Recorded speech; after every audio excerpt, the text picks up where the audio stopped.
Everyone আসসালামু আলাইকুম। কেমন আছো তোমরা সবাই? আশা করি সবাই অনেক ভালো আছেন। ঈদ মুবারক সবাইকে জানাই পবিত্র ঈদুল ফিতর অনেক অনেক শুভেচ্ছা অভিনন্দন। সবারই অনেক ভালো কাটুক আলহামদুলিল্লাহ। আজকে ঈদের সেকেন্ডে তো আমি বাইরে বের হয়ে গিয়েছিলাম। এত রোদ এত গরম আর বাইরে যে এত পরিমাণে ভিড় তা আমার একদম আইডিয়াই ছিল না। কালকে ঈদের দিনও রাত্রে বাইরে বের হয়েছিলাম, তা আল্লাহ রাস্তায় এত গাড়ি এত গ্যাঞ্জাম, এমন কোনো জায়গা নাই যে ফাঁকা আছে।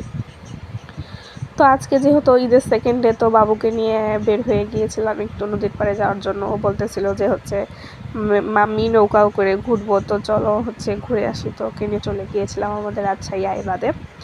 আর গাড়ি খুব একটা পাচ্ছিলাম না, রিক্সা পাই নাই, তো আমি একটা অটো করেই চলে গেলাম আমাদের রাজশাহী আইবাদে। তো এই যে মাশাআল্লাহ, আল্লাহর দেওয়া একেবারে গ্যাঞ্জাম, যেমন রোদ গরম তেমন মানুষেরও অভাব নাই। নদীর পানি শুকায় গেছে। পরিবেশটা অনেক সুন্দর ছিল। তারপরে আমি নদীর ধারে যেয়ে বসছি, আর সব জায়গার থেকে নদীর ধারে একটু বাতাস ছিল, কোলাহল মুক্ত ছিল, মুক্ত পরিবেশ, ভালোই লাগতেছিল। বাবুকে নিয়ে আমি একা ঘুরতে বের হয়েছিলাম, সবাইকে নিয়ে ঘোরা হয়েছে। দেন ওরে একটু চাইছিলাম যে একা একা ঘোরাইতে, তো ওকে নিয়ে গেলাম একটু ঘোরানোর জন্য। তো এই যে আমি আশপাশটা একটু ভিডিও করে নিতেছিলাম। আর আমার সাথে কেউ ছিল না যে আমাদের মা ছেলের ভিডিওটা করে দিবে। আর আমার খুলনা থেকে আসার পর এত পরিমাণে জ্বর সর্দি ঠান্ডা কমতেছেই না, একদমই কমে না, ভালোই হইতেছে না। ঈদের ছুটিটা শেষ হলে একটা ভালো মেডিসিন ডক্টর দেখাবো। তো এই যে এখানে আমি একটু লোকজনের ভিডিওগুলো করে নিয়েছিলাম। রাস্তাতে জাস্ট এত গ্যাঞ্জাম, ঢোকার সময় তো চান্সই পাইতেছিলাম না ভিতরে ঢোকার, মনে হচ্ছে এমন। তো এই যে আমি আমার কুটু বেবির হাতটা ধরে টুকটুক করে একটু তাকে নিয়ে চলে যাইতেছিলাম ভিতরে নিচের দিকে, যে নিজে যে একটু বসবো।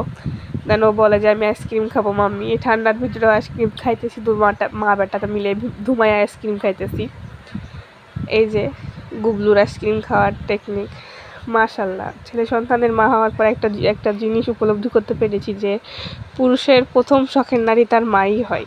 এটা ছেলে সন্তানের মা না হলে হয়তো উপলব্ধি করতে পারতাম না। আমি আমার জীবনে এটা খুব ভালোভাবে উপলব্ধি করতে পারি। আল্লাহর দ্বারা শ্রেষ্ঠ একটা উপহার আমার ছেলে। মাশাল্লাহ, আমাকে অনেক বুঝে, ইভেন অনেক ভালোবাসে। তো এটা আমার অনেক ভালো লাগে। মা যে কী দামি জিনিস সেটা সন্তানের মা না হলে বুঝতাম না। তো পরে নদীর একদম ধারে যে মা বেটা একটু চিলমুটে বসেছিলাম। মাশাল্লাহ, কি পরিবেশ, একদম মুগ্ধ করা বাতাস, জানটা জাস্ট ভরে যাইতেছিল।